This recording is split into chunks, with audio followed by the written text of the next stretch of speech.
Welcome to A Reason to Talk with Chris Reason. This is the second episode of the podcast and where we talk or discuss murderers.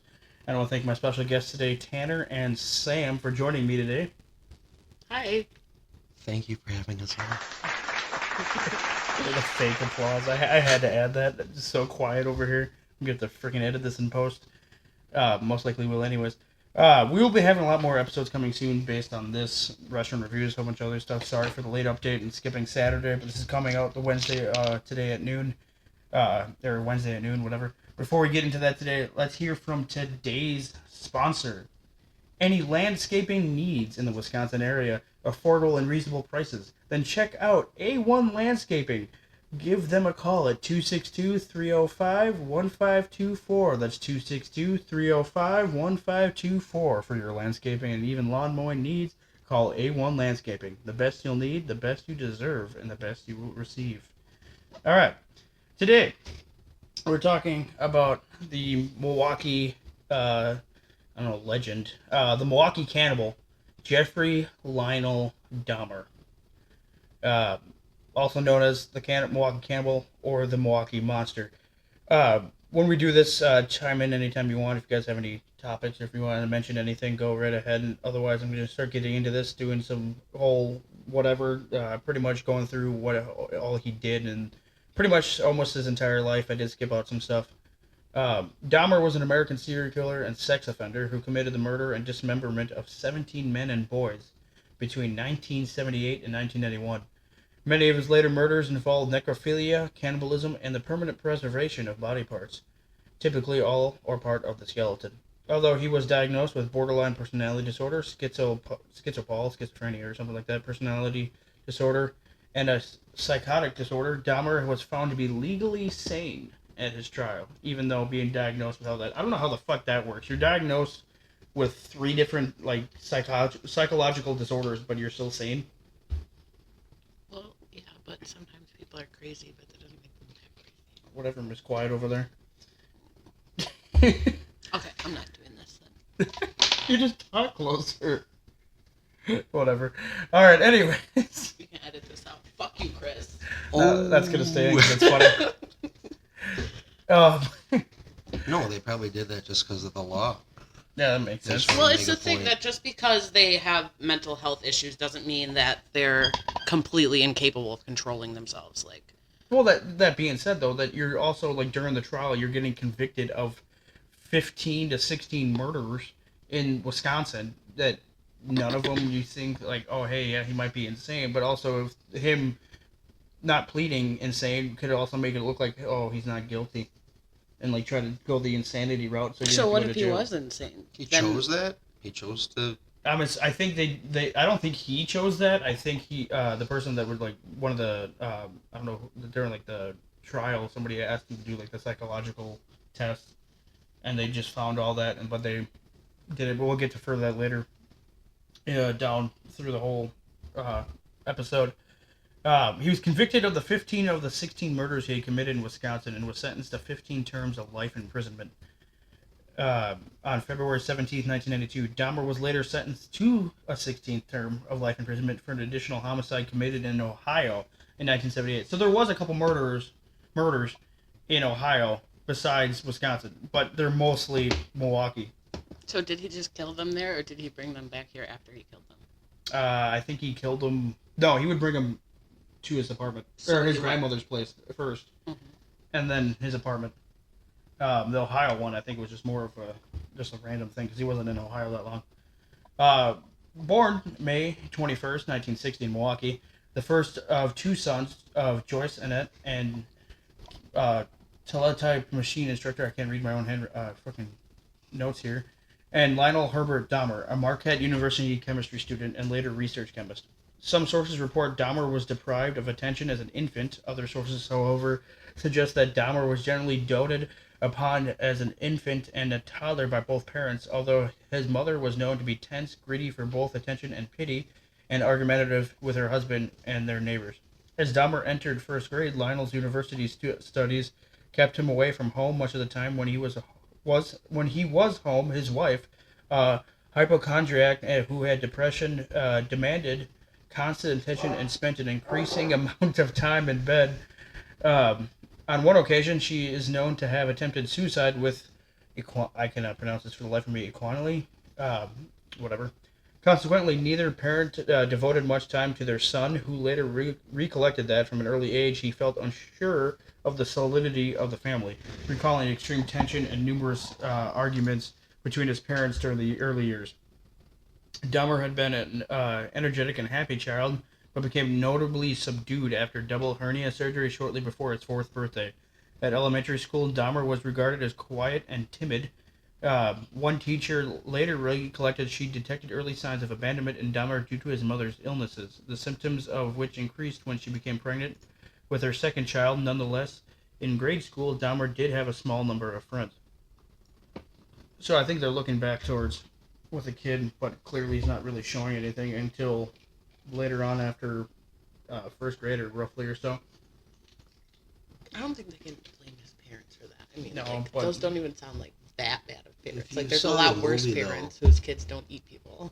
Well, no, it's not just that. Like, it not leading to that for part. It's more leading to the fact that he wasn't like felt like they even cared that he was there, type of thing, and pretty much was ignored because of his mother.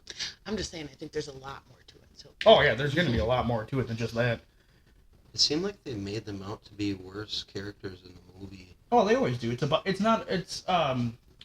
biopic or whatever, just like how they did with Queen, where they left out a whole bunch of shit and changed a whole bunch of stuff around. Same thing with Elton John's movie and every other biopic ever. They always change it just to get either the movie going along or to get it for people just to keep ahead of it, and they don't want to like lose interest and just keep people like interested in the movie in general. From an early age, Dahmer manifested an interest in dead animals. His fascination with dead animals may have begun when, at the age of 4, he saw his father removing animal bones from beneath the family home. According to Lionel, Dahmer was oddly thrilled by the sound the bones made, and became preoccupied with animal bones, which he initially called his fiddlesticks. Do you think that if this person had better education, that they would have become some sort of like anatomy expert instead of a mass murderer? No, he probably didn't think that. He probably just thought, yeah, you're taking interest in, I guess you could say, some odd things, but like later on, like his father being the chemist. Right. They probably embraced it when he was a child. Like, yeah, that's cool. You can be a doctor when you grow up. Or, you know what I mean? But Yeah. he was like, no, I want to play with it. That's what she said. Or he said, depending on the situation. He occasionally searched beneath and around the family home for additional bones and explored the bodies of live animals to discover where their bones were located. So I feel like he took upon himself almost pretty much, I don't know what the hell dissection or whatever of live animals to figure out shit. In 1968, the family moved to Bath Township, Summit County, Ohio. This address was their third in 2 years, and the Dahmers' sixth address since marriage. The home stood in 1.5 acres of woodland, with a small hut being only a short walk from the house, where Dahmer began collecting large insects such as dragonflies and moths, and the skeletons of small animals such as chipmunks and squirrels. Some of these remains were preserved in jars of formaldehyde and stowed within the hut. So he's taken the ideas of like the chemistry, what like his father did with the bleaching and everything, or whatever. 2 years later, during a chicken dinner, Dahmer asked Lionel what would happen if the chicken bones were placed in bleach. Lionel, pleased by what he believed to be his son's scientific curiosity, demonstrated how to safely bleach and preserve animal bones. Right, so his dad taught him how to do it. Yeah, thinking right there, yeah, you're going to grow up to be a scientist and not a mass murderer, or whatever. Dahmer incorporated these preserving techniques into his bone collecting and also began collecting dead animals, including roadkill, which he would dissect and bury beside the hut. With the skulls occasionally placed atop makeshift crosses, according to one friend, Dahmer explained to him that he was curious as how the animals fitted together. In one instance in 1975, Dahmer decapitated the carcass of a dog before nailing the body to a tree and impaling the skull upon a stick in the woodland behind his house. As a prank, he later invited a friend to view the display, claiming he had discovered the remains by chance. So now he's killing innocent animals and playing it off like it was a joke, and it wasn't even him doing it. That he just found that shit. Yeah, that's crazy. The same year, Lionel taught his son how to preserve animal bones. Joyce began increasing her daily consumption of Equinol, laxatives, and sleeping pills, further minimizing her tangible contact with her husband and children. Dahmer committed his first murder in 1978. 3 weeks after his graduation, on June 18th, Dahmer picked up a hitchhiker named Stephen Mark Hicks, who was almost 19. Dahmer lured the youth to his house on the pretext of drinking. Hicks, who had been hitchhiking to a rock concert at Chippewa Lake Park, Ohio, agreed to accompany Dahmer to his house upon the promise of a few beers with Dahmer, as he had the house to himself. According to Dahmer, the sight of the bare-chested Hicks standing at the roadside stirred his sexual feelings, although when Hicks began talking about girls, he knew any sexual passes he made would be rebuffed. After several hours of talking, drinking, and listening to music, Hicks wanted to leave and he didn't want him to. Dahmer bludgeoned Hicks with a 10-pound dumbbell. He later stated he struck Hicks twice from behind with the dumbbell as Hicks sat up upon a chair. When Hicks fell unconscious, Dahmer strangled him to death with the bar of the dumbbell, then stripped the clothes from Hicks' body before exploring his chest with his hands, then masturbating as he stood above the corpse. The following day, Dahmer dissected Hicks' body in the basement. He later buried the remains in a shallow grave in his backyard before several weeks later unearthing the remains and paring the flesh from the bones. He dissolved the flesh in acid before flushing the solution down the toilet. He crushed the bones with a sledgehammer and scattered them in the woodland behind the family home. So right there, you already see some sexual, I don't know, urges. How do they find that information out? He's told them. Yeah, it's all from, I believe, from the psychological test and hearings that he did when he was in prison, and finding out the whole basics of everything. Almost, that's my assumption. Well, usually after like serial murderers get caught, they enjoy speaking about it because they're not going to have the opportunity to ever do it again. So they kind of live in that past, and they'll tell people exactly what they did with details and enjoy it. Pretty much, because they're getting off on telling you again what the hell they did. And they're like, who cares? You already been caught. Right. So, well, and like, there was the signs of that in the beginning when he was a child and he showed his friend. Like he already wanted people to know. So he's showing people that he's insane. Let's continue here. After his return to Ohio, Dahmer initially resided with his father and stepmother and insisted on being delegated numerous chores to occupy his time while he looked for work. He continued to drink heavily, and 2 weeks after his return, Dahmer was arrested for drunk and disorderly conduct, for which he was fined $60 and given a suspended 10-day jail sentence. Dahmer's father tried unsuccessfully to wean his son off alcohol. In December 1981, he and Dahmer's stepmother sent him to live with his grandmother in West Dallas, Wisconsin. Dahmer's grandmother was the only family member to whom he displayed any affection. They hoped that her influence, plus a change of scenery, might persuade Dahmer to quit drinking, find a job, and live responsibly. So on top of that, he's a huge alcoholic and always trying to get drunk, and I don't know if that helped him through this stuff later on, but it did something to make him like just be able to commit these murders and heinous acts. He was drunk when he did them? Or at least about to be like drinking. Initially, Dahmer's living arrangements with his grandmother were harmonious. He accompanied her to church, willingly undertook chores, actively sought work, and abided by most of her house rules, although he did continue to drink and smoke. This new influence in his life initially brought results, and in early 1982, Dahmer found employment as a phlebotomist at the Milwaukee Blood Plasma Center. Where the hell did I just lost my spot? Jesus Christ. He held this job for a total of 10 months before being laid off. Dahmer remained unemployed for over 2 years, during which he lived upon whatever money his grandmother gave him. Shortly before losing his job, Dahmer was arrested for indecent exposure. On August 7th, 1982, at Wisconsin State Fair Park. Jesus Christ, dude. Shortly before losing his job, Dahmer was... Oh, I fucking repeated myself. At State Fair Park, he was observed to expose himself on the south side of the Coliseum, in which 25 people... 25 people were present, including women and children. For this incident, he was convicted and fined 50-plus court costs. In January 1985, Dahmer was hired as a mixer at the Milwaukee Ambrosia Chocolate Factory, where he worked from 11 p.m. to 7 a.m. 6 nights per week, with Saturday evenings off.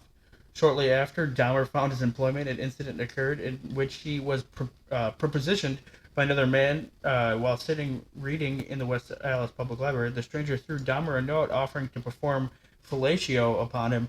Although Dahmer did not respond to this proposition, the incident stirred in his mind the fantasies of control and dominance he had developed as a teenager, and he began to familiarize himself with Milwaukee's gay bars, gay bathhouses, and bookstores.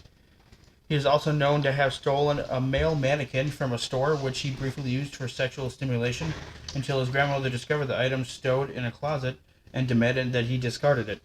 By late 1985, Dahmer had begun to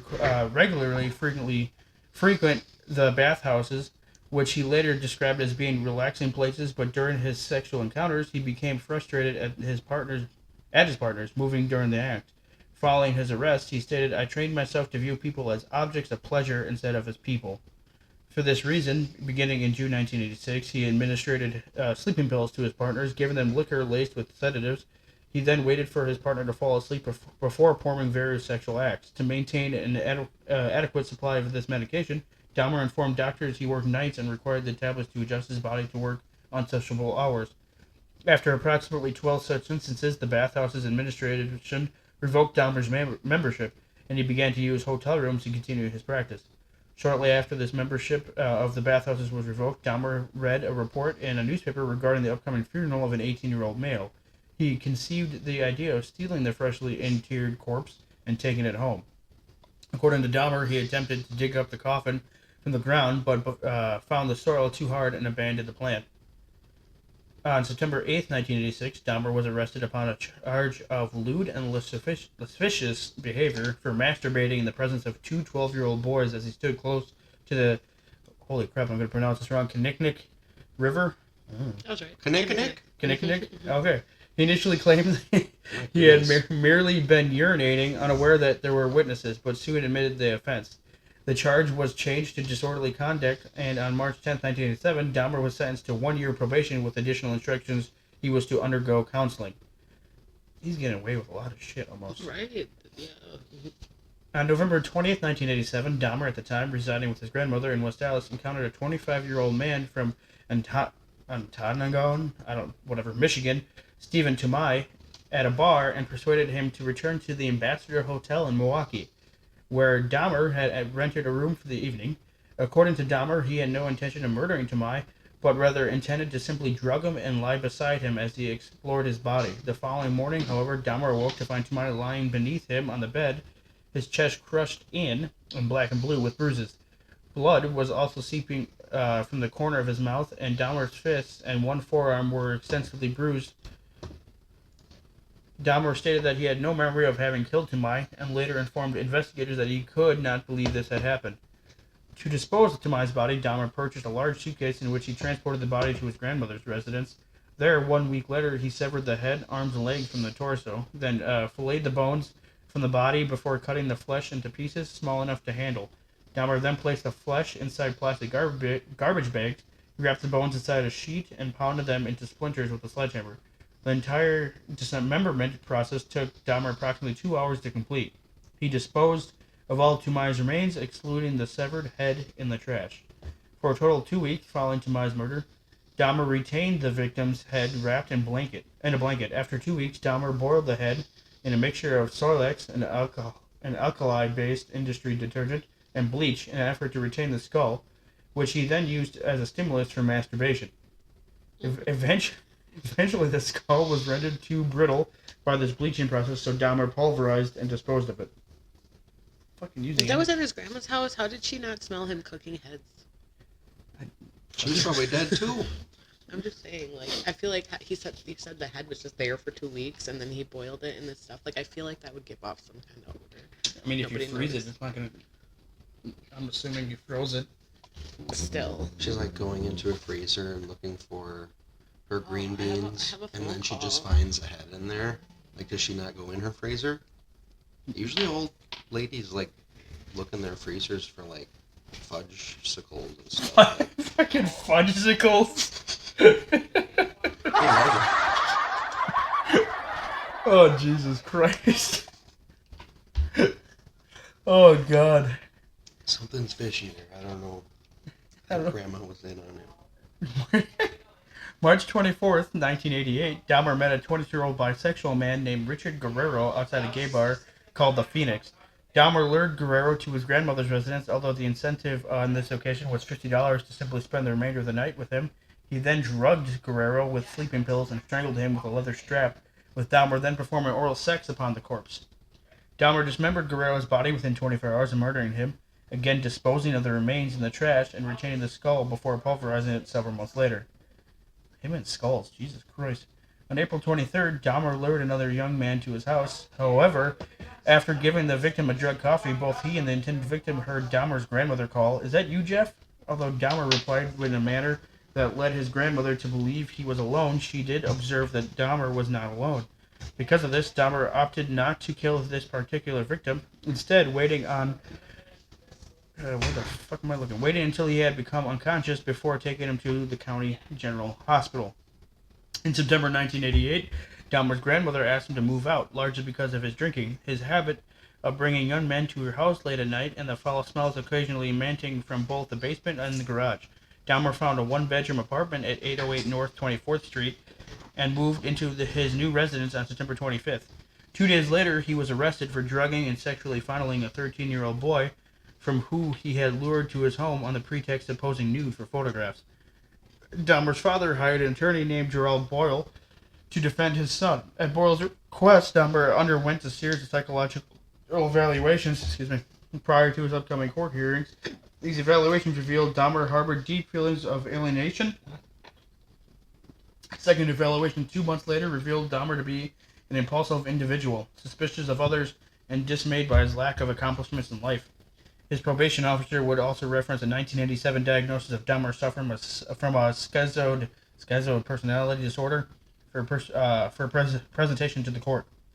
January 30th, 1989, Dahmer pleaded guilty to the charges of second-degree sexual assault and of enticing a child for immoral purposes. Sentencing for the assault was suspended until May. On March 20th, Dahmer commenced a 10-day Easter absence from work, during which he moved back into his grandmother's home. 2 months after conviction and 2 What's months... What's going to happen next? I don't know. He She kicked him out. So now he's moving back into the place that he did these things. What do you think is going to happen next? He's going to do some more things. My question is, did the grandmother actually find out about the other shit after he moved? Like, I get it, he, probably got rid of most of it, but, there's some shit he kind of left there. Or did she know the whole time? That, too. And she just loved him. Didn't they say, that was the only person he, got along with? His Yeah. grandma? So maybe they had, this special bond, and she just was in on it. It's a possibility. Where were you at, back here? 2 months after his conviction and 2 months prior to his sentencing for the sexual assault, Dahmer murdered his fifth victim, a mixed-race 24-year-old aspiring model named Anthony Sears, who Dahmer met at a gay bar on March 25th, 1989. It's my birthday. There you go. I'm just kidding. According to Dahmer, on this particular occasion, he was not looking to commit a crime. However, shortly before closing time that evening, Sears just started talking to me. Dahmer lured Sears to his grandmother's home, of course, where the pair engaged in oral sex before Dahmer drugged and strangled Sears. The following morning, Dahmer placed the corpse in his grandmother's bathtub, where he decapitated the body before attempting to flay the corpse. So, was the grandmother not hearing any of this? Right. I don't know. That's suspicious. My grandma would enjoy being in her bathtub. I really thought you were going to say something else there for a second, like your grandmother enjoys killing people. Mm-mm. My grandma's nosy. I would not be able to get away with all that in her house. My mom would come over to my grandma's house and be like, "What's happening over here?" He then stripped the flesh from the body and pulverized the bones, which he again disposed of in the trash. According to Dahmer, he found Sears exceptionally attractive, and Sears was the first victim from whom he permanently retained any body parts. He preserved Sears' head and genitalia in acetone and stored them in a wooden box, which he later placed in his work locker when he moved to a new address. The following year, he took the remains there. On May 14th, 1990, Dahmer moved out of his grandmother's house and into 924 North 25th Street, apartment 213. Taking Sears' mummified head and genitals with him, Within 1 week of moving to his new apartment, Dahmer had killed his sixth victim, Raymond Smith. Smith was a 32-year-old male prostitute whom Dahmer lured into his apartment 213 with a promise of $50 for sex. Inside the apartment, he gave Smith a drink laced with 7 sleeping pills, then manually strangled him. Did he need to strangle him at that point? No, you just do it in all the time. He's making sure they're dead. Because he's killing them. He strangled them to kill them, and then has intercourse. I was going to say fucking, but either way it works. This is definitely not for children. The following day, Dahmer purchased a Polaroid camera in which he took several pictures of Smith's body in suggestive positions. Before dismembering him in the bathroom, he boiled the legs, arms, and pelvis in a steel kettle with Solix, which allowed him to then rinse the bones in his sink. Dahmer dissolved the remainder of Smith's skeleton, excluding the skull, in a container filled with acid. He later spray-painted Smith's skull, which he placed alongside the skull of Sears, upon a black towel inside a metal filing cabinet. Approximately 1 week after the murder of Smith, on or about May 27th, Dahmer lured another young man into his apartment. On this occasion, however, Dahmer himself accidentally consumed the drink laden with sedatives intended for consumption by his guests. When he awoke the following day, he discovered his intended victim had stolen several items of his clothing, $300, and a watch. Dahmer never reported this incident to the police, although on May 29th he divulged to his probation officer that he had been robbed. In June 1990, Dahmer lured a 27-year-old acquaintance named Edward Smith to his apartment. He drugged this... Did I say this one already? No. Okay. It was so many Smiths. Money. What? Wait, so at this point they still haven't put him in prison yet? Or put him in some sort of asylum or something? I'm pretty sure he didn't kill anybody else after someone found out. No, he did. But I don't think he got arrested for the murder. I think he got arrested for the decent exposures. Well, yeah, he got arrested for stuff after he had already murdered. Could you imagine being a murderer, sitting in jail on something like that, and knowing that you got away with that? Yeah, at that point. Pretty much. Like, you're like, I just murdered these people, but nobody knows. Right. I got confused with how many Smiths are in this damn people thing he killed. In June 1990, Dahmer lured a 27-year-old acquaintance named Edward Smith to his apartment. He drugged and strangled Smith on this occasion. Rather than immediately acidifying the skeleton or repeating previous processes of bleaching, which he had rendered previous victims' skulls brittle, Dahmer placed Smith's skeleton in his freezer for several months in the hope that it would not retain moisture. Freezing the skeleton did not remove moisture, and the skeleton of the victim would be acidified several months later. Dahmer accidentally destroyed the skull when he placed it in the oven to dry, a process that caused the skull to explode. Dahmer himself was later informed the police he had felt rotten but Smith's murder, as he had been unable to retain any parts of the body. Less than 3 months after the murder of Smith, Dahmer encountered a 22-year-old Chicago native named Ernest Miller outside a bookstore on the corner of North 27th Street. Miller agreed to accompany Dahmer to his apartment for $50 and further agreed to allow him to listen to his heart and stomach. When Dahmer attempted to perform oral sex upon Miller, he was informed that it'll cost you extra, whereupon Dahmer gave his intended victim a drink laced with 2 sleeping pills. On this occasion, Dahmer had only 2 sleeping pills to give this victim, therefore he killed Miller by slashing his choroid artery with the same knife he used to dissect his victims' bodies. Miller bled to death within minutes. Dahmer then posed the nude body for very suggestive Polaroid photographs before placing it in his bathtub for dismemberment. Dahmer repeatedly kissed and talked to the severed head while he dismembered the remainder of the body. Dahmer wrapped Miller's heart, biceps, and portions of flesh from the legs in plastic bags and then placed them in the fridge for later consumption. He boiled the remaining flesh and organs into a jelly-like substance using Sorlix again, which again enabled him to rinse the flesh off the skeleton, which he intended to retain. To preserve the skeleton, Dahmer placed the bones in a light bleach solution for 24 hours before allowing them to dry upon a cloth for 1 week. The severed head was initially placed in the refrigerator before also being stripped of flesh, then painted and coated with enamel. Oh, jeez. Sounds like a human hunter. A headhunter? Like hunting for sport, but actually cannibalism and sexual intercourse? Or fantasies, I guess? Isn't not really a fantasy, but... No, I think he really did it. I don't think he was just fantasizing about it. He could be too, you never know. He's fucking talking to a fucking severed head. Who knows what was going on, dude? In February 1991, Dahmer observed a 17-year-old named Curtis Straughter standing at a bus stop near Marquette University. According to Dahmer, he lured Straughter into his apartment with an offer of money for posing for nude photos with the added incentive of sexual intercourse. Dahmer drugged Straughter, cuffed his hands behind his back, and then strangled him to death with a leather strap. He then dismembered Straughter, retaining the youth's skull, hands, and genitals, and photographing each stage of the dismemberment process. Less than 2 months later, on April 7th, Dahmer encountered a 19-year-old man named Errol Lindsay walking to get a key cut. Lindsay was heterosexual. Dahmer lured Lindsay into his apartment where he drugged him, drilled a hole into his skull, and poured hydrochloric acid into it. According to Dahmer, Lindsay awoke after this experiment, which Dahmer had conceived in the hope of inducing a permanent, unresistant, submissive state, saying, "I have a headache. What time is it?" In response to this, Dahmer again drugged Lindsay, then strangled him. He decapitated Lindsay and retained his skull.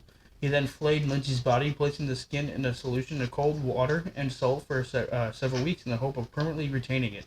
Reluctantly, he disposed of Lindsay's skin when he noted it had become too frayed and brittle. By 91, fellow residents of the Oxford apartments had repeatedly complained to the building's manager, Sophia Princewell, of the foul smells emanating from apartment 213, in addition to the sounds of falling objects and the occasional sound of a chainsaw. Princewell did contact Dahmer in response to these complaints on several occasions, although he initially excused the odors emanating from his apartment as being caused by his freezer breaking, causing the contents to become spoiled. Technically they were spoiled. On later occasions, he informed Princewell that the reason for the resurgence of the odor was that several of his tropical fish, fucking shit, had recently died, and that he would take care of the matter. Dang, Chris, what was that? Fucking viruses. Yeah, right. Part of it butt is cheeks. That's what it was. only fans. $4.99. Chris Reason.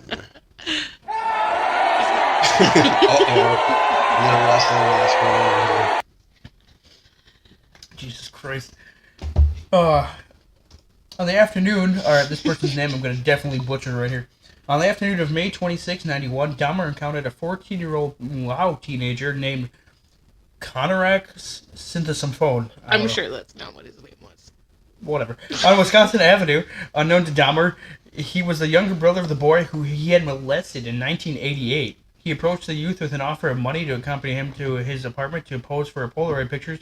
According to Dahmer, he was initially reluctant to the proposal before changing his mind and accompanying him to his apartment, where the youth posed for 2 pictures in his underwear before Dahmer drugged him into the unconsciousness and performed oral sex on him. On this occasion, Dahmer drilled a single hole into Synthesophone's skull, through which he injected hydrochloric acid into the frontal lobe. Before he fell unconscious, Dahmer led the boy into his bedroom, where the body of a 31-year-old Tony Hughes, whom Dahmer had killed 3 days earlier, laid naked on the floor. According to Dahmer, he believed that he saw this body, yet did not react to seeing the bloated corpse, likely because of the effects of the sleeping pills he had ingested and the hydrochloric acid Dahmer had injected through the skull. He soon became unconscious, whereupon Dahmer drank several beers while lying alongside him before leaving his apartment to drink at the bar, then purchase more alcohol. Chris, How to do it. can you just pause it for a second? Alright, we have Sam has left us, so I don't know how we feel about that. But, anyways, I could have just done this. Where did she go? Okay, alright, let's get back into Dahmer here. That sounds weird. Let's get back into Dahmer. Anyways, in the early morning hours of May 27th, Dahmer returned toward his apartment to discover... Jesus Christ, I can't pronounce this guy's name. Systemus Phone? I don't know. Sitting naked on the corner of 25th and State, talking in Lao with 3 distressed young women standing near him. Dahmer approached the woman and told them that whom he referred to by the alias of John Hmong, was his friend, and attempted to lead him to his apartment by the arm. The 3 women dissuaded Dahmer, explaining they had phoned 911. Upon the arrival of 2 Milwaukee police officers, John Balsarek and Joseph Gabrish, Dahmer's demeanor relaxed. He told the officers that the was his 19-year-old boyfriend, that he had drunk too much following a quarrel, and that he frequently behaved in this manner when intoxicated. Dahmer added his lover had consumed Jack Daniels whiskey that evening. The three women were exasperated, and when one of the trio attempted to indicate to one of the officers, both of whom had observed no injuries beyond a scrape to Simpson's knee and believed him to be intoxicated, that Simpson's knee had blood upon his testicles, was bleeding from his rectum, and that he had seemingly struggled against Dahmer's attempts to walk him to his apartment prior to their arrival. The officer harshly informed her to butt out, shut the hell up, and not to interfere. Okay. So the cop just said pretty much fuck you. Shortly after the arrival of the Milwaukee police officers, 3 members of the Milwaukee Fire Department arrived at the scene. These individuals also examined Simpson's phone for injuries and provided a yellow blanket for the police officers to cover Simpson's phone. One of the 3 believed he needed treatment, but then the police officers directed the fire department personnel to leave. Shortly thereafter, Officer Richard Porbucan arrived at the scene. He and Gabbers followed Balzac and escorted Dahmer and Simpson to Dahmer's apartment, as Dahmer repeatedly commented on the general crime in the neighborhood and his appreciation of the police. Fucking backhanded shit. He's appreciating the police, and he's the one committing the crimes and shit. Inside his apartment, and in an effort to verify his claim that he and Simpson were lovers, Dahmer showed the officers the 2 semi-nude Polaroid pictures he had taken of the youth the previous evening. Though Balsarek said he smelled nothing unusual, Gabbers later stated he noted a strange scent reminiscent of excrement inside the apartment. This odor emanated from the decomposing body of Hughes. Dahmer stated that to investigate this odor, one officer simply peeked his head around the bedroom, but really didn't take a good look. The officers then left with a departing remark that Dahmer take good care of Simmons' phone. This incident was listed by the officers as a domestic dispute. Upon the departure of the 3 officers from this apartment, Dahmer again injected hydrochloric acid into Simpson's brain. On the second occasion, the injection proved fatal. The following day, May 28th, Dahmer took a day's leave from work to devote himself to the dismemberment of the bodies of Simpson and Hughes. He retained both victims' skulls. On June 30th, Dahmer traveled to Chicago, where he encountered a 20-year-old named Matt Turner at a bus station. Turner accepted Dahmer's offer to travel to Milwaukee for a professional photo shoot. At the apartment, Dahmer drugged and strangled and dismembered Turner and placed his head and internal organs in separate plastic bags in the freezer. Turner was not reported missing. 5 days later, on July 5th, Dahmer lured 23-year-old Jeremiah Weinberger from a Chicago bar to his apartment of the promise of spending the weekend with him. He drugged Weinberger and twice injected boiling water through his skull, sending him into a coma from which he died 2 days later. On July 15th, Dahmer encountered 24-year-old Oliver Lacey at the corner of 27th and Kilbourne. Lacey agreed to Dahmer's ruse of posing nude for photographs and accompanied him to his apartment, where the pair engaged in intensive sexual activity before Dahmer drugged Lacey. On this occasion, Dahmer intended to prolong the time he spent with Lacey while alive. After unsuccessfully attempting to render Lacey unconscious with chloroform, he phoned his workplace to request a day's absence. This was granted, although the next day he was suspended. After strangling Lacey, Dahmer had sex with the corpse before dismembering him. Fucking A. He has to freaking have sex with them when they're unconscious and not able to do anything. Apparently that's the only way he I don't know if he can get off, I guess. Stated it before. He placed Lacey's head and heart in the refrigerator and a skeleton in the freezer. 4 days later, on July 19th, Dahmer received word that he was fired. Upon receipt of this news, Dahmer lured 25-year-old Joseph Bradoff to his apartment. Bradoff was strangled and left lying on Dahmer's bed, covered with a sheet for 2 days. On July 21st, Dahmer moved these sheets to find the head covered in maggots, whereupon he decapitated the body, cleaned the head, and placed it in the refrigerator. He later acidified Bradoff's torso along with those of 2 other victims killed within the previous month. On July 22nd, 1991, Dahmer approached 3 men with an offer of $100 to accompany him to his apartment to pose for nude photographs, drink beer, and simply keep him company. One of the trio, 32-year-old Tracy Edwards, agreed to accompany him to his apartment. Upon entering Dahmer's apartment, Edwards noted a foul odor and several boxes of hydrochloric acid on the floor, which Dahmer claimed to use for cleaning bricks. After some minor conversation, Edwards responded to Dahmer's request to turn his head and view his tropical fish, whereupon Dahmer placed a handcuff upon his wrist. When Edwards asked what's happening, Dahmer unsuccessfully attempted to cuff his wrists together, then told Edwards to accompany him to the bedroom to pose for nude pictures. While inside the bedroom, Edwards noted male posters on the wall and then that a videotape of The Exorcist 3 was playing. He also noted a blue 57-gallon drum in the corner from which strong odor emanated. Who the fuck just keeps a 57-gallon drum in your house? Dude, it's just starting to sound very demonic. It's like satanic or Not even. like, what do you mean by demonic? Like, it sounds like some sort of spirit was, like, in control of him and he had no ability to withdraw himself from his desire to do that anymore. You just keep doing it?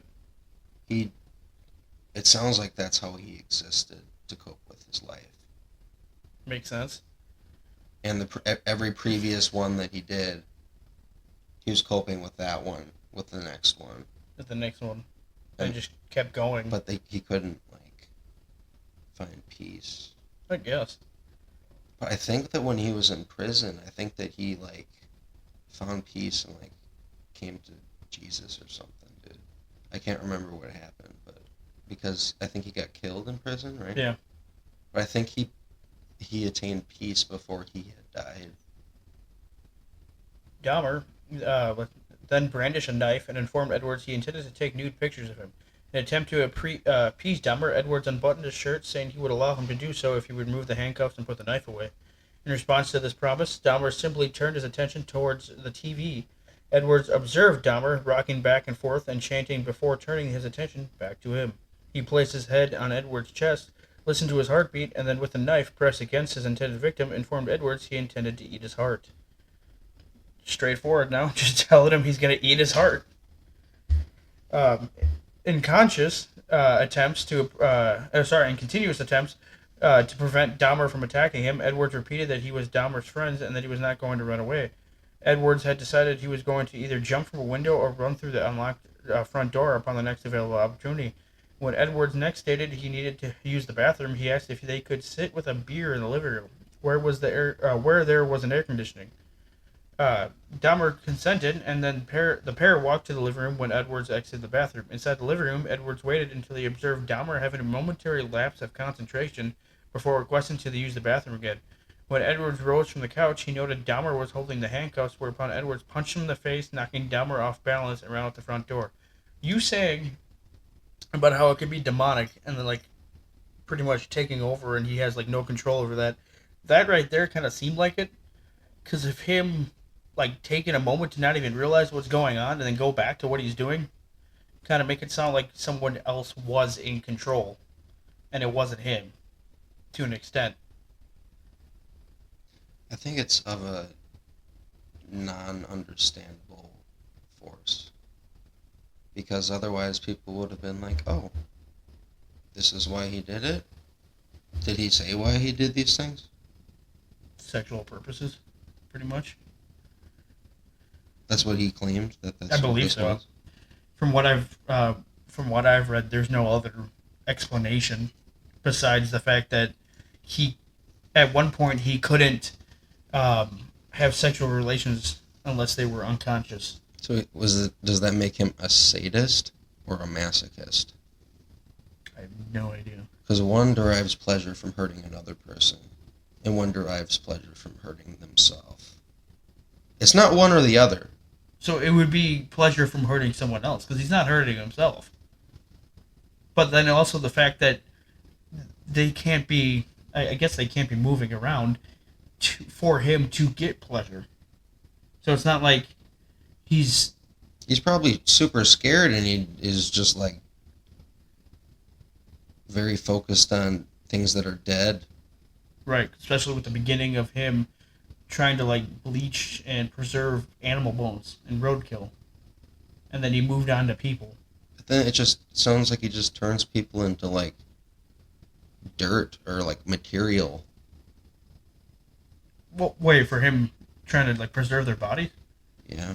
Oh, yeah, at the end, because I think... Is he making, like, a fleshlight out of it or something? I don't understand. No, I think he's just keeping those as like he'll eat the flesh. I believe, but then from preserving the skulls, I think he's doing it as not a memorial, but like memories, like how people have pictures of family. That's his pictures of family, type of thing.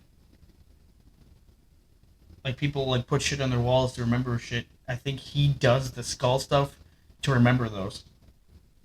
Or because there was the only two that he originally kept, because one of them he felt like he loved, but then killed them anyways. Are these the people that you killed, Chris? Hell yeah, all these Funko Pops. You put their brains inside the Funko Pop, and then you sell them online, and people cut it open. There's a brain inside, and then they put it in their microwave and eat it. Yeah, you don't do like that. A McDonald's. Jesus Christ! If we find out that happens, it's going to be on the podcast. It is. It'll forever be remembered. At 11:30 p.m. on July 22nd, Edwards flagged down two Milwaukee police officers, Robert Routh and Rolf Mueller, at the corner of North 25th Street. The officers noted Edwards had a handcuff attached to his wrist, whereupon he explained to the officers that a freak had placed the handcuffs upon him and asked if the police could remove them. When the officers' handcuff keys failed to fit the brand of handcuffs, Edwards agreed to accompany the officers to the apartment where Edwards stated he had spent the previous 5 hours before escaping. When the officers and Edwards arrived at apartment 213, Dahmer invited the trio inside and acknowledged he had indeed placed the handcuffs upon Edwards, although he offered no explanation as to why he had done so. At this point, Edwards divulged to the officers that Dahmer had also brandished a large knife upon him and that this had happened in the bedroom. Dahmer made no comment to this revelation, indicating to one of the officers, Mueller, that the key to the handcuffs was in his bedside dresser. As Mueller entered the bedroom, Dahmer attempted to pass Mueller to himself to retrieve the key, whereupon the second officer present, Ralph, informed him to back off. In the bedroom, Mueller noted that there was indeed a large knife beneath the bed. He also saw an open drawer, which, upon closer inspection, contained scores of Polaroid pictures, many of which were of human bodies in various stages of dismemberment. Mueller noted the decor indicated that they had been taken in the very apartment in which they were standing. Mueller walked into the living room to show them to his partner, uttering the words, "These are for real." When Dahmer saw that Mueller was holding several of his Polaroids, he fought with the officers in an effort to resist arrest. The officers quickly overpowered him, cuffed his hands behind his back, and called a second squad car for backup. At this point, Mueller opened the refrigerator and revealed the freshly severed head of a black male on the bottom shelf. As Dahmer lay pinned on the floor beneath Ralph, he turned his head towards the officers and muttered the words, "For what I did, I should be dead." So, he's admitting that what he's done was a terrible thing in that sentence right there. For what I did, I should be dead. So he knows it's wrong. Well, if he was treated the way that he treated other people, it would not be good for him, because he would be dismembered, and like his toes would be like ripped off, and then his foot would be ripped off. You know, it would be. No, yeah, but then he was doing it to everybody else. He probably wasn't thinking it was going to happen to him. I mean, it didn't happen to him, but a more detailed search of the apartment conducted by the Milwaukee Police's Criminal Investigation Bureau revealed a total of 4 severed heads in Dahmer's kitchen. Where the hell would you keep all those? A total of 7 skulls, some painted, some bleached, were found in Dahmer's bedroom and inside a closet. In addition, investigators discovered blood drippings upon a tray at the bottom of Dahmer's refrigerator, plus 2 human hearts and a portion of arm muscle, each wrapped inside plastic bags upon the shelves. In Dahmer's freezer, investigators discovered an entire torso, plus a bag of human organs and flesh stuck to the ice at the bottom. Elsewhere, in apartment 213, investigators discovered 2 entire skeletons, a pair of severed hands, 2 severed and preserved penises, a mummified scalp. I don't know why I laughed right there. And in the like pickled or something. Something. Salted. Like a snail. And in the 57-gallon drum, 3 further dismembered torsos dissolving in the acid solution. A total of 74 Polaroid pictures detailing dismemberment of Dahmer's victims were found, in reference to the recovery of body parts and artifacts at 924 North 25th Street. The chief medical examiner later stated it was more like dismantling someone's museum than an actual crime scene. It sounds more disgusting than a crime scene. Uh, Beginning in the early hours of July 23rd, 1991, Dahmer was questioned by Detective Patrick Kennedy as to the murders he had committed and the evidence found at his apartment. Over the following 2 weeks, Kennedy and later Detective Dennis Murphy conducted numerous interviews with Dahmer, which, when combined, total over 60 hours. Dahmer waived his right to have a lawyer present throughout his interrogations, adding he wished to confess all as he had created this horror and only makes sense I do everything to put an end to it. He readily admitted to having murdered 16 young men in Wisconsin since 1987, with one further victim, Stephen Hicks, killed in Ohio back in 1978. So he went without lawyers present and wanted to confess everything. And then he pretty much just gave up right there. He knew he was not going back. There's no turnaround for him. He was not getting out of this like all those other shit he did with the decent exposure and whatever, suspension, all that type of stuff. Most of Dahmer's victims had been rendered unconscious prior to their murder, although some had died as a result of having acid or boiling water injected into their brain, as he had no memory of the murder of his second victim, Stephen Tumai. He was unsure whether he was unconscious when beaten to death, although he did not concede it was possible that his viewing the exposed chest of Tumai while in a drunken stupor may have led to unsuccessfully attempt to tear Tumai's heart from his chest.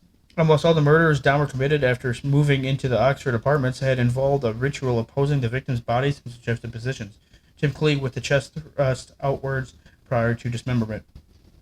Dahmer readily admitted to engaging in necrophilia with several of his victims' bodies, including performing sexual acts with their viscera as he dismembered their bodies in his bathtub. Having noted that much of the blood pooled inside the victim's chest after death, Dahmer first removed their internal organs, then suspended the torso so the blood drained into his bathtub before dicing any organs. He did not wish to retain and paring the flesh from the body.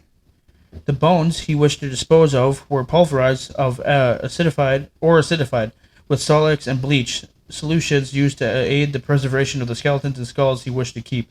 In addition, Dahmer confessed to have consumed the hearts, livers, biceps, and portions of thighs of several victims he had killed within the previous year, often tenderizing the flesh and organs prior to consuming them in meals flavored with various condiments.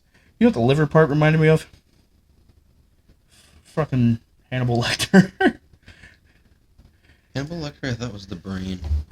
Well, I always remember him that one scene where he would prepare his liver with fava beans.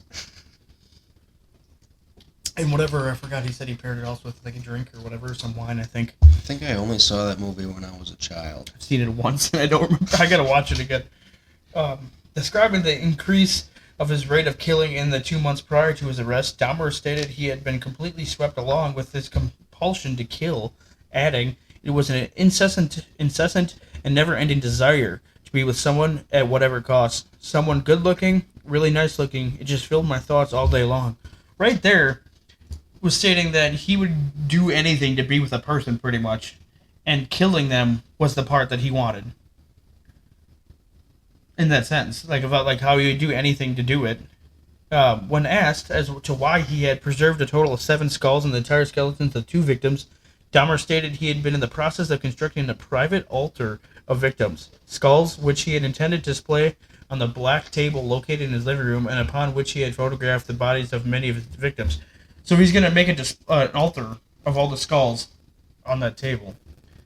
This display of skulls was to be adorned at each side with the complete skeletons of Miller and Lacey. The 4 severed heads found in his kitchen were to be removed of all flesh and used in this altar, as was the skull of a last one future victim. Incense sticks were to be placed at each end of the black table, above which Dahmer intended to place a large blue lamp with extending blue globe lights. The entire construction was to be placed before a window covered with a black opaque shower curtain, in front of which Dahmer intended to sit in a black leather chair. When asked in a November 18th, 91 interview from whom the altar was dedicated to, Dahmer replied, "Myself. It was a place where I could feel at home." He further described his intended altar as a place for meditation from where he believed he could draw a sense of power, adding, if his arrest had happened 6 months later, that's what they would have found. In July 25th, 91, Dahmer was charged with 4 counts of first-degree murder. By August 22nd, he had been charged with a further 11 murders committed in Wisconsin. On September 14th, investigators in Ohio, having uncovered hundreds of bone fragments in woodland behind the address in which Dahmer had confessed to killing his first victim, formally identified 2 molars and a vertebra with X-ray records of Hicks. 3 days later, Dahmer was charged by authorities in Ohio with Hicks' murder. Dahmer was not charged with the attempted murder of Edwards, nor with the murder of Tumai. He was not charged with Tumai's murder because the Milwaukee County District Attorney only brought charges where murder could be proven beyond a reasonable doubt, and Dahmer had no memory of actually committing this particular murder, for which no physical evidence of the crime existed. At a scheduled preliminary hearing on January 13th, 92, Dahmer pleaded guilty but insane to 15 counts of murder. So he still pleaded guilty but insane. Yet he wasn't tried as insane. Dahmer's trial began on January 30th, 92. I think that would be the best choice for him. If that he wasn't tried as insane? Because that's the other thing. Like, you could plead guilty but insane, and that most people, I believe, that when they plead insane or insanity, they're trying not to go to prison and go to a hospital or not a sane asylum, but whatever. I bet you the treatment there was worse. It probably is, depending on where you're going and you know why you're fucking there. He was tried in Milwaukee for the 15 counts of first-degree murder before Judge Lawrence Graham by pleading guilty on January 13th to the charges brought against him. Dahmer had waived his rights to an initial trial to establish guilt as defined in Wisconsin law. The issue debated by opposing counsels at Dahmer's trial was to determine whether he suffered from either a mental or a personality disorder. The prosecution claimed that any disorder that Dahmer was insane due to his necrophilic drive, his compulsion to have sexual encounters with corpses. Defense expert Dr. Fred Berlin testified that Dahmer was unable to conform to his conduct at the time that he committed the crimes due to his paraphilia, or more specifically necrophilia. Dr. Judith Becker, a professor of psychiatry and psychology, was the second expert witness for the defense. Becker also diagnosed Dahmer as necrophiliac, although she added Dahmer had informed her he preferred comatose sexual partners to deceased ones 75% of the time. The final defense expert to testify, forensic psychiatrist Dr. Carl Wallstorm, diagnosed Dahmer with necrophilia, borderline personality disorder, personality disorder, alcohol dependence, and a psychotic disorder. On February 8th, Dr. Fred Fosdell testified on behalf of the prosecution. Fosdell testified to his belief that Dahmer was without mental disease or defect at the time he committed the murders. He described Dahmer as a calculating and cunning individual able to differentiate more. Oh my God! Thank you. Between right and wrong, with the ability. Jesus Christ! You probably said like 10,000 words so far, dude. I don't fucking know anymore. Ability to control his actions and whose lust overpowered his morals. Although Fosdell did state his belief that Dahmer was a paraphilic, his conclusion was that Dahmer was not a sadist. There we go. Now back to before, when we're talking about sadist and masochist. He wasn't? How? Fuck. We had not a clue. Wonder if we can look into any of their reports or anything for that. The second and final witness to appear for the prosecution, forensic psychiatrist Park Dietz, began his testimony on February 12th. Dietz testified that he did not believe Dahmer had any form of mental disease or defect at the time that he committed the crime, stating Dahmer went to great lengths to be alone with his victim and to have no witnesses. He explained that there was ample evidence that Dahmer prepared in advance for each murder, therefore his crimes were not impulsive.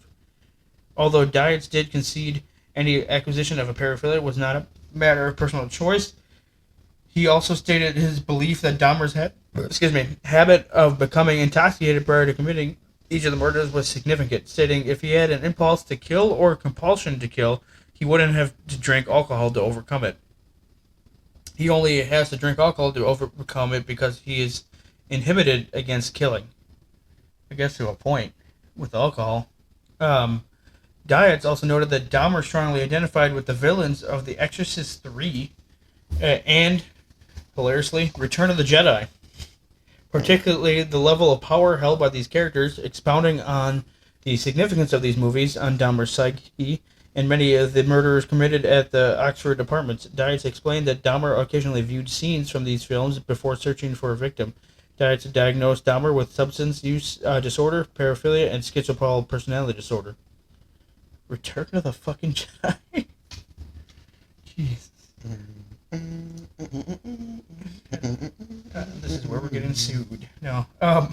Two court-appointed mental health professionals testifying independently of either prosecution or defense were forensic psychiatrist George Palermo and clinical psychologist Samuel Friedman. Palermo, I wonder if that's the same people that make the pizza.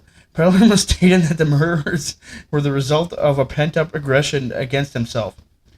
With himself, sorry. He killed those men because he wanted to kill the source of his homosexual attraction to them. In killing them, he killed what he hated in himself. Palermo concluded that Dahmer had a severe mixed personality disorder with antisocial, obsessive-compulsive, sadistic, fetishistic, borderline, and necrophilic features, but otherwise legally sane. Friedman testified that it was a longing for a companionship that caused Dahmer to kill. He stated, Mr. Dahmer is not psychotic. He spoke kindly of Dahmer, describing him as amiable, pleasant to be with, courteous, with a sense of humor, conventionally handsome, and charming in manner. He was and still is a bright young man. He diagnosed Dahmer with a personality disorder not otherwise specified, featuring borderline, obsessive-compulsive, and sadistic traits. The trial lasted 2 weeks. On February 14th, both counsels delivered their closing arguments to the jury. Each counsel was allowed to speak for 2 hours. Defense attorney Gerald Boyle argued first, repeatedly harking to the testimony of the mental health professionals, almost all of whom had agreed Dahmer was afflicted with a mental disease. Boyle argued that Dahmer's compulsive killings had been a result of a sickness he discovered, not chose. Boyle portrayed Dahmer as a desperately lonely and profoundly sick individual, so out of control he could not conform his conduct anymore. Following defense counsel's 75-minute closing argument, Michael McCann delivered his closing argument for the prosecution, describing Dahmer as a sane man in full control of his actions who simply strove to avoid detection. McCann described Dahmer as a calculated individual who killed to control his victims and retain their bodies, merely to afford himself a prolonged period of sexual pleasure. McCain argued that by pleading guilty but insane to the charges, Dahmer was seeking to escape responsibility for his crimes. That's what I'm talking about. Pleading guilty but insane. You're sort of escaping responsibility for your crimes, but you're still probably ended up in a mental facility. It doesn't make any sense. If he pleads guilty, It's the insane part. It's the insane part. You pleading guilty but insane. Right. Because he's not pleading not guilty. If he was pleading not guilty, he wouldn't be claiming that he's insane. Because then he would be like mixturing the fact that he's not guilty but somehow still did it. Well, the thing is, he was insane. Was he? This is what insane people do. That was no How fucking do we shit. just differentiate between who's insane and who's not insane based on what they did? Yeah, it's true. But would you, as a jury or a member of that jury, I think they were just being a dick because they were pissed. well, would you still And he put him in an needed insane ultimate- hospital, or would you put him in a prison for life? Well, in prison he might get killed. True, but In the insane hospital, he'll be there, and the taxpayers will be paying the food. Right. So they probably wanted him. The jury saw that this guy doesn't need to go to a fucking hospital. He just needs to stop. They think that he couldn't change. On February 15th, the court reconvened to hear the verdict. Dahmer was ruled to be sane and not suffering from any mental disorder at the time of each of the 15 murders for which he was tried, although in each count, 2 of the 12 jurors signified their dissent. So, they're saying, even though he's pleading guilty but insane, they're saying he wasn't with any, he didn't have technically any mental disorders at the time of the murders. How would they know? He was very isolated. Did he report that then? No, probably not. No, he's reporting this now when he got fucking arrested and for the actual crime. Yeah, he's probably way more insane later on. Right. I think he is insane. I think he got more insane definitely later on because he was clearly murdering more and more within a shorter time frame than what he did before. He was going like every couple of weeks or whatever, and then he was like almost every couple of days. Formal sentencing was postponed until February 17th. On this date, Dahmer's attorney announced his client wished to address the court. Dahmer then approached a lectern and read from a statement prepared by himself and his defense as he faced the judge. In the statement, Dahmer emphasized that he had never desired freedom following his arrest and that he frankly wished for his own death. He further stressed that none of his murders had been motivated by hatred, that he understood that nothing he either said or did could undo the terrible harm he had caused to the families of his victims in the city of Milwaukee, and that he and his doctors believed that his criminal behavior had been motivated by mental disorders. Dahmer added that the medical knowledge had given him some peace, and that although he understood that society would never forgive him, he hoped God would. Dahmer closed his statement with the following: "I know my time in prison will be terrible, but I deserve whatever I get because of what I have done. Thank you, Your Honor, and I am prepared for your sentence, which I know will be the maximum. I ask for no consideration." He then returned to his seat, awaiting formal sentencing. So at least he knew he was pretty much done. Apparently he got baptized in prison. That's just random as shit. But I get it though, because especially now he's like trying to find God and try to become better with God. Dahmer was then sentenced to life imprisonment plus 10 years upon the first 2 counts, with the remaining 13 counts carrying a mandatory sentence of life imprisonment plus 70 years. The death penalty was not an option for Judge Graham to consider at the penalty phase, as Wisconsin had abolished capital punishment in 1853. Upon hearing of Dahmer's sentencing, his father Lionel and stepmother Sherry requested to be allowed a 10-minute private meeting with their son before he was transferred to the Columbia Correctional Institution in Portage, Wisconsin, to begin his sentence. This request was granted, and the trio exchanged hugs and well wishes before Dahmer was escorted away. Didn't he go to Waupun prison? Portage. Portage? I don't know, I thought my dad's sister worked there. I wonder if he spent a little bit of time there and they just transferred. I thought it was the mental prison. It was like a mental prison. It might have been. I don't know if she would have talked to him or something. Probably fucking weird. Just as working there. Yeah. 3 months after his conviction in Milwaukee, Dahmer was extradited to Ohio to be tried for the murder of his first victim, Stephen Hicks. In a court hearing lasting just 45 minutes, Dahmer again pleaded guilty to the charges and was sentenced to a 16th term of life imprisonment on May 1st, 1992. Upon sentencing, Dahmer was transferred to the Columbia Correctional Institution, which is the one in Portage, for the first year of his incarceration. Dahmer was placed in solitary confinement due to concerns for his physical safety should he come into contact with fellow inmates. With Dahmer's consent, after 1 year in solitary confinement, he was transferred to a less secure unit where he was assigned to a 2-hour daily work detail cleaning the toilet block. Shortly after completing his lengthy confessions in 1991, Dahmer requested Detective Murphy that he had be given a copy of the Bible. This request was granted, and Dahmer gradually devoted himself to Christianity and became a born-again Christian. So yeah, right there, on his father's urging, he also read creationist books from the Institute of Creation Research. In May 1994, Dahmer was baptized by Roy Ratcliffe, a minister of the church, in the Church of Christ, and a graduate of Oklahoma Christian University in the prison whirlpool. So yeah, he did. He was baptized in prison. Some people did not like that. That he was able to get baptized? That they didn't believe that he was for real. But you know what? I think what matters is if he believed or not. Well, yeah, it has nothing to do with everybody else in that sentence. But there, he was people, I get it. How people his whole life, right? And then all of a sudden, because I think then shortly after this he's murdered. Yeah, not that long. Because literally, besides that, with what you're saying, people hated that he was getting with all this shit, that he could be faking it. Yeah, no shit. People are gonna be pissed. He's not a man of God.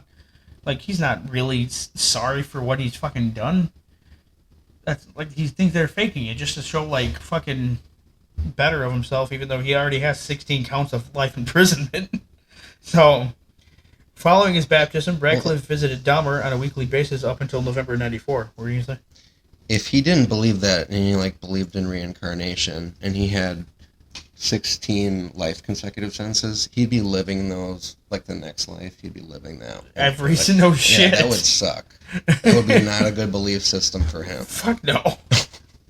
Dahmer and Radcliffe regularly discussed the prospect of death, and Dahmer questioned whether he was sinning against God by continuing to live. Referring to his crimes in '94 interview with Stone Phillips on Dateline NBC, Dahmer had stated, if a person doesn't think that there is a God to be accountable to, then what's the point of trying to modify your behavior to keep it within acceptable ranges? That's how I thought anyway. July 3rd, '94, a fellow inmate, Osvaldo Dorothy, attempted to slash Dahmer's throat with a razor embedded in a toothbrush as Dahmer sat in the prison chapel after the weekly church service was concluded. Dahmer received superficial wounds and was not seriously hurt in this incident. According to Dahmer's family, he had long been ready to die and accepted any punishment which he might endure in prison. In addition to his father and stepmother maintaining regular contact, Dahmer's mother, Joyce, also maintained regular contact with her son, although prior to his arrest, the two had not seen each other since Christmas 1983. Joyce related that in her weekly phone calls, whenever she expressed concerns for her son's physical well-being, Dahmer responded with comments to the effect of, "It doesn't matter, Mom. I don't care if something happens to me." Wholly suicidal. Almost. Not suicidal, but wholly depressed in that sentence. I mean, I got it. He gets that he knows what he's done, and he kind of accepts his fate. Yeah, that's his acceptance. Yeah. On the morning of November 28, '94, Dahmer left his cell to conduct his assigned work detail. Accompanying him were two fellow inmates, Jesse Anderson and Christopher Scarver. The trio were left unsupervised in the showers of the prison gym for approximately 20 minutes. At approximately 8:10 a.m., Dahmer was discovered on the floor of the bathrooms of the gym, suffering from extreme head wounds. He had been severely bludgeoned about the head and his face with a 20-inch, 51-centimeter metal bar. His head had also been repeatedly struck against the wall in the assault. Although Dahmer was still alive and was rushed to a nearby hospital, he was pronounced dead 1 hour later. Anderson had also been beaten with the same instrument and died 2 days later from the wounds. So that means that Christopher Scarver probably killed both of them. Scarver, who was serving a life sentence for a murder committed in 1990, informed authorities he had first attacked Dahmer with a metal bar as Dahmer was cleaning a staff locker room before attacking Anderson as Anderson cleaned an inmate locker room. According to Scarver, Dahmer did not yell or make any noise as he was attacked. Immediately after attacking both men, Scarver, who was thought to be schizophrenic, returned to his cell and informed a prison guard, "God told me to do it. Jesse Anderson and Jeffrey Dahmer are dead." Scarver was admit he had not planned the attacks in advance, although he later divulged to investigators he had concealed the 20-inch iron bar used to kill both men in his clothing shortly before the killings. A 20-inch bar he fucking concealed. What were they thinking he was holding that was 20 inches? Jesus Christ. Seriously. Fucking no. Anyways, upon learning of his death, Dahmer's mother, Joyce, responded angrily to the media. "Now is everybody happy? Now that he's bludgeoned to death, is that good enough for everyone?" The response of the families of Dahmer's victims was mixed, although it appears most were pleased with his death. This district attorney who prosecuted Dahmer cautioned against turning Scarver into a folk hero, noting that Dahmer's death was still murder. May 15, 1995, Scarver was sentenced to 2 additional terms of life imprisonment for the murders of Dahmer and Anderson. Although Scarver had confessed in '94 to having concealed the weapon used to kill Dahmer and Anderson in his clothing on the morning of the murders, in 2015, he publicly stated the murders of Dahmer and Anderson had resulted from a confrontation in which one of the two men had poked him in the back, as the three had begun their assigned work detail. In this renewed account of events, Scarver claimed that the two had laughed at him when he had turned around in response before Dahmer and Anderson each walked to separate rooms to begin their cleaning duty, with Scarver following Dahmer toward the staff locker room. Scarver alleges that immediately before murdering Dahmer, he concerned with him, presented a newspaper article detailing Dahmer's crimes, and demanded that Dahmer answer whether the account was true. Scarver further alleged he had been revolted by Dahmer's crimes and that Dahmer had been openly unrepentant. The Dahmer taunted prison employees and fellow inmates by shipping his prison food into imitations of severed limbs, complete with ketchup to simulate blood spattering, and that prison staff, knowing of Scarver's hatred for Dahmer, had deliberately left the two men unsupervised so that he could kill them. Furthermore, Scarver stated that Dahmer was so disliked by fellow inmates that he required a personal escort of at least one guard whenever he was out of his cell to prevent inmates from attacking him. Dahmer had stated in his will that he wished for no services to be conducted and that he wished to be cremated. In September of 1995, Dahmer's body was cremated and his ashes divided between his parents. August 5th, 1991, as the nature of the scale of Dahmer's crimes initially came to a light, a candlelight vigil to celebrate and heal the Milwaukee community was attended by more than 400 people. Present at the vigil were community leaders, gay rights activists, and family members of several of Dahmer's victims. Organizers stated that the purpose of the vigil was to enable Milwaukeeans to share their feelings of the pain and anger over what happened. The Oxford Apartments at 924 North 25th Street, where Dahmer had killed 12 of his victims, were demolished on November 92, so not shortly after his death. The site is now a vacant lot. Alternate plans to convert the site into either a memorial garden, a playground, or to reconstruct new housing have failed to materialize. Dahmer's estate was awarded to the families of 11 of his victims who had sued for damages. In 1996, Thomas Jacobson, a lawyer representing 8 of the families, announced a planned auction of Dahmer's estate. Although victims' relatives stated that the motivation was not greed, the announcement sparked controversy. A civic group, Milwaukee Civic Pride, was quickly established in an effort to raise the funds to purchase and destroy Dahmer's possessions. The group pledged $407,225, including a $100,000 gift by Milwaukee real estate developer Joseph Ziegler for purchase of Dahmer's estate. 5 of the 8 families represented by Jacobson agreed to the terms, and Dahmer's possessions were subsequently destroyed and buried in an undisclosed Illinois landfill. Lionel Dahmer is retired and now lives with his second wife, Sherry. Both refuse to change their surname and have professed their love of Dahmer in spite of his crimes. In 1994, Lionel published a book, A Father's Story, and donated a portion of the proceeds from his book to the victims' families. Most of the families showed support for Lionel and Sherry, although 3 families subsequently sued Lionel. Two for using their names in the book without obtaining prior consent, and a third family, that of Stephen Hicks, filing a wrongful death suit against Lionel, Sherry, and former wife Joyce, citing parental negligence as a cause for the claim.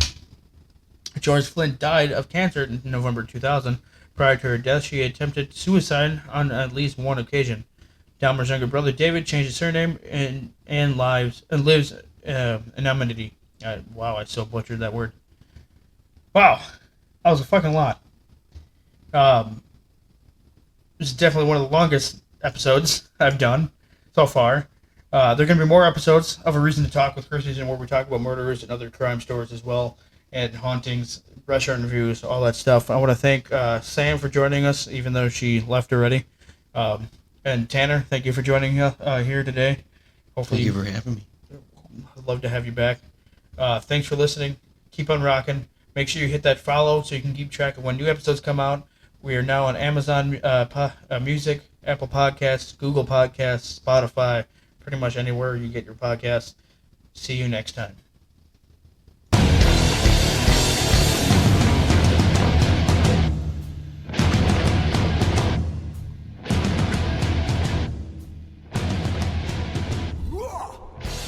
Welcome to A Reason to Talk with Chris.